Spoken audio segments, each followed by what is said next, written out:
കർത്താവ് നിങ്ങളോട് കൂടെ. അങ്ങേ ആത്മാവോടും കൂടെ. ലൂക്കായുടെ വിശുദ്ധ സുവിശേഷത്തിനുള്ള വായന.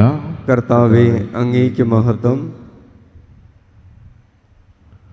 അക്കാലത്ത് ഉദ്ധാനം നിഷേധിക്കുന്ന സദുക്കാരിൽ ചിലർ യേശുവിനെ സമീപിച്ച് ചോദിച്ചു, ഗുരു, ഒരാളുടെ വിവാഹിതനായ സഹോദരൻ സന്താനമില്ലാതെ മരിച്ചാൽ അവൻ ആ സഹോദരൻ്റെ വിധവയെ സ്വീകരിച്ച് അവന് വേണ്ടി സന്താനത്തെ ഉത്പാദിപ്പിക്കണമെന്ന് മോശ കൽപ്പിച്ചിട്ടുണ്ട്.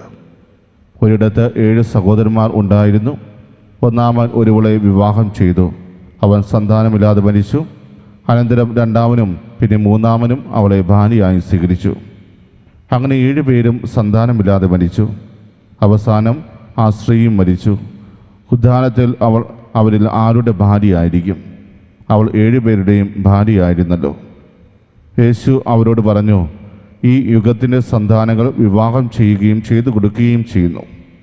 എന്നാൽ വരാനിരിക്കുന്ന യുഗത്തെ പ്രാപിക്കുന്നതിനും മരിച്ചവരിൽ നിന്ന് ഉയർക്കുന്നതിനും യോഗ്യരായവർ വിവാഹം ചെയ്യുകയോ ചെയ്തു കൊടുക്കുകയോ ഇല്ല. ഉദ്ധാനത്തിൻ്റെ മക്കൾ എന്ന നിലയിൽ അവർ ദൈവദൂതന്മാർക്ക് തുല്യരും ദൈവമക്കളുമാണ്.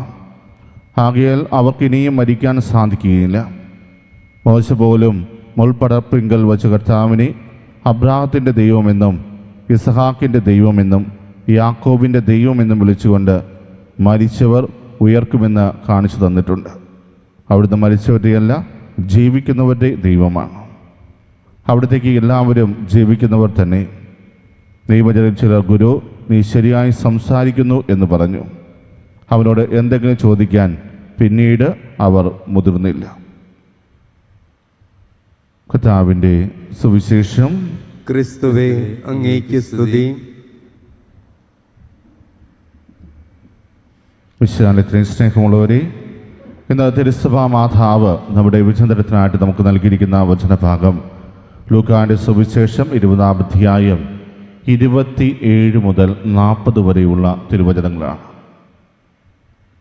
യേശുവിൻ്റെ കാലത്ത് 2 പ്രബലമായ കാഴ്ചപ്പാടുകളാണ് ഉണ്ടായിരുന്നത്.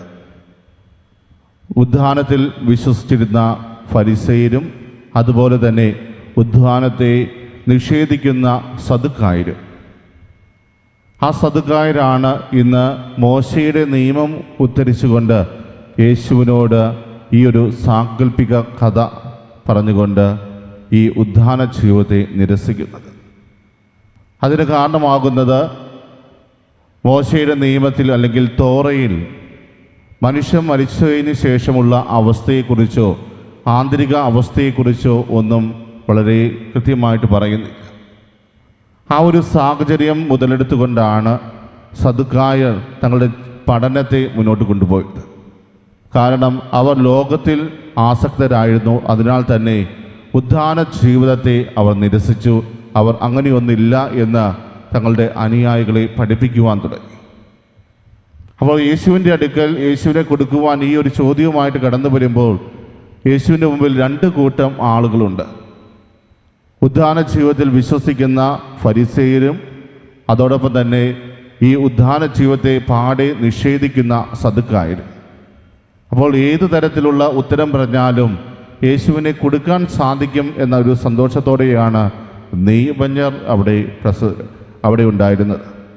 ഇപ്പം അങ്ങനെയുള്ളൊരു സാഹചര്യത്തിൽ ഈ തോറയെ ഉദ്ധരിച്ചുകൊണ്ട് തന്നെ പറയുമ്പോൾ കർത്താവ് മറുപടി പറയുന്നതും തോറയിലുള്ള ഒരു സംഭവം ഉദ്ധരിച്ചുകൊണ്ട് തന്നെയാണ്.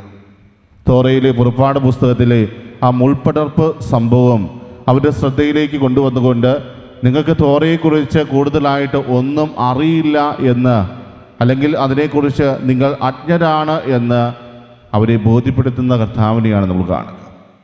ആ മുൾപടർപ്പ് വെച്ച് മോശ എപ്രകാരമാണ് അബ്രാഹത്തെയും ഇസ്ഹാക്കിനെയും യാക്കോബിൻ്റെയും ദൈവമെന്ന് പറഞ്ഞത് എന്ന് ചൂണ്ടിക്കാണിക്കുമ്പോൾ അവിടുന്ന് ജീവിക്കുന്നവരുടെ ദൈവമാണ്, മരിച്ചവരുടെ അല്ല എന്ന് കൂടി കർത്താവ് സ്ഥാപിക്കുകയാണ്. പ്രിയമുള്ളവരെ, ഇതുപോലെ അവരുടെ സംശയങ്ങൾക്ക് മറുപടി പറയുന്ന കർത്താവ് വളരെ മനോഹരമായി സംസാരിക്കുന്നുവെന്ന് ആണ് നിയമജ്ഞർ പോലും സാക്ഷ്യപ്പെടുത്തുക. കാരണം അതിനുശേഷം അവർക്ക് കൂടുതലൊന്നും ചോദിക്കുവാൻ സാധിച്ചില്ല എന്നാണ് പറയുന്നത്. ഇവിടെ ഒരു സാങ്കല്പിക കഥ അവർ കൊണ്ടുവരുമ്പോൾ ഇങ്ങനെയൊക്കെ സംഭവിക്കുന്ന ഒരു കാര്യമാണോ എന്ന് നമ്മളെല്ലാവരും ചിന്തിക്കും. തോബിത്തിൻ്റെ പുസ്തകത്തിൽ സാറായുടെ ജീവിതത്തെക്കുറിച്ച് നമ്മൾ കാണുന്നുണ്ട്. അവൾ 7 തവണ വിവാഹം കഴിച്ചു, 7 തവണയും ഭർത്താക്കന്മാർ മരിച്ചുപോയ ഒരു വിവരണം നമുക്കവിടെ കാണുവാൻ സാധിക്കും. ഒരുപക്ഷെ ആ ഒരു വിവരണം എടുത്തുകൊണ്ടായിരിക്കാം ഈ ഒരു സാങ്കല്പിക കഥ യേശുവിൻ്റെ അടുക്കൽ ഈ സദുക്കായർ ഉന്നയിക്കുക.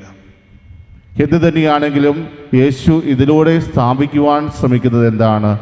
മരണാന്തര ജീവിതം എന്ന് പറയുന്നത് ദൈവത്തോടൊപ്പമുള്ള നമ്മുടെ ഒരു ജീവിതമാണ്.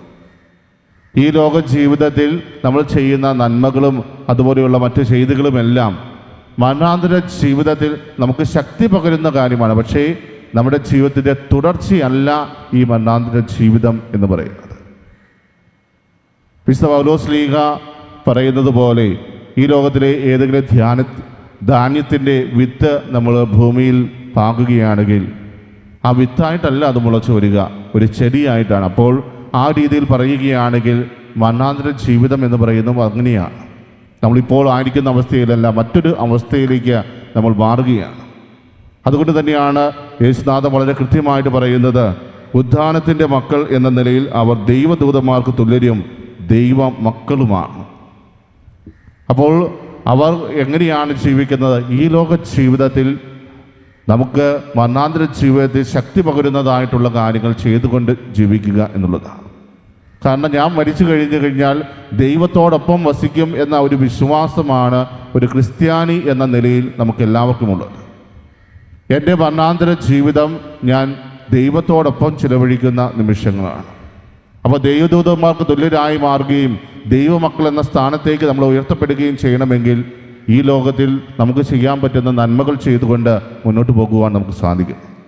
ഇന്ന് ഈ ദീപബലിയെ സംബന്ധിക്കുമ്പോൾ നമ്മുടെ ജീവിതത്തിലും നമ്മൾ ജീവിക്കുന്നവരായിട്ട് മാറണമെങ്കിൽ നമ്മൾ ഇതുപോലെ ജീവിച്ച് മുന്നോട്ട് പോയാൽ പോരാ, ശരിക്കും യഥാർത്ഥത്തിൽ ജീവിക്കുന്നവരായിട്ട് മാറണമെങ്കിൽ ആ നിത്യജീവനിൽ പങ്കാളികളാക്കുവാൻ നമുക്ക് സാധിക്കണം. ആ നിത്യജീവനിൽ ദൈവത്തോടൊപ്പമായിരിക്കുവാൻ നമുക്ക് സാധിക്കണം. അതിന് നിത്യജീവൻ നമ്മളിൽ വളരേണ്ടതായിട്ടുള്ള കാര്യങ്ങൾ ചെയ്യുവാൻ നമ്മൾ പരിശ്രമിക്കണം. അതിനുവേണ്ടിയാണ് നമ്മൾ നന്മ പ്രവർത്തികൾ ചെയ്യുന്നത്, അതുപോലെ കൗതാശിക ജീവിതത്തിലൂടെ മുന്നോട്ട് പോകുന്നത്. അതുകൊണ്ട് ആ ഒരു കൃപയ്ക്ക് വേണ്ടി ഇന്നത്തെ ദിവ്യബലിയെ നമുക്ക് ആത്മാർത്ഥമായിട്ട് പ്രാർത്ഥിക്കാം. സർവശക്തനായ ദൈവം നമ്മളെ നിത്യജീവനിൽ ദൈവത്തോടൊപ്പം പങ്കാളികളാകട്ടെ. ആമേൻ.